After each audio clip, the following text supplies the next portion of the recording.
Hej alle sammen. Jeg vil lige vise en samlet haul. Her gennem de 2 uger må det være. Vi kan starte med det, jeg fik af min mor. Hvor jeg ikke var med ude af hende. Fik jeg den her t-shirt her.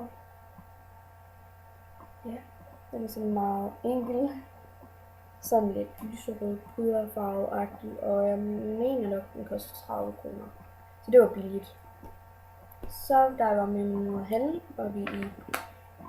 var vi i Only. Okay. Og jeg har altså ikke lige pakket det ud. Så.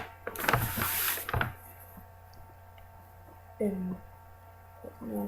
Den ser sådan her ud, og jeg synes, den er super sød. Ja. Meget gennemsigtig, så man skal helt klart have et eller andet under. Og den koster faktisk kun 50 kroner, hvilket var virkelig billigt for den her. Men den er super sød. Så var min mor også i Bilka, hvor jeg fik en make-up fjerner. Og det er første gang, jeg prøver det her mærke her, så men jeg har prøvet den, og den er rigtig god. Så ja. Så fik jeg også min hårfarve. Jeg ved ikke lige, hvor det er henne, så jeg kan ikke rigtig vise jer det, men det er mørkebrunt. Så det glæder mig til at få forbi. Så har jeg fået en pakke, som jeg har gået og ventet på i lang tid, og det er fra Elf, og den er kommet ud i den her fine pakke. Lidt stor, hvilket er lidt underligt, fordi jeg kun har bestilt 2 ting faktisk. Og forresten, den her den kostede 47 kroner. Nå.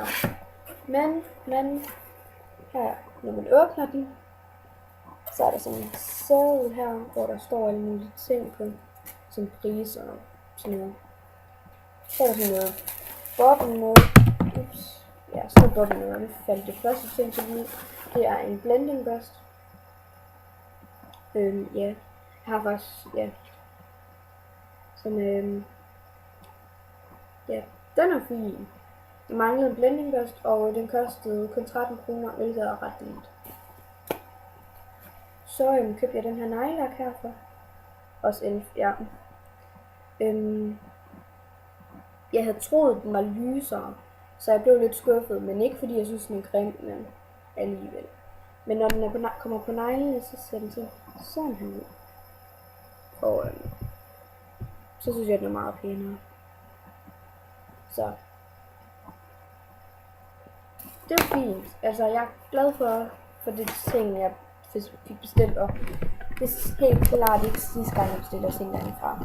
Selvom neglelakkerne snyder en gang imellem, men altså, det er jo internettet, så man kan jo ikke altid regne med det. Men jeg tror faktisk, det var det. En lille haul, men alligevel. Altså,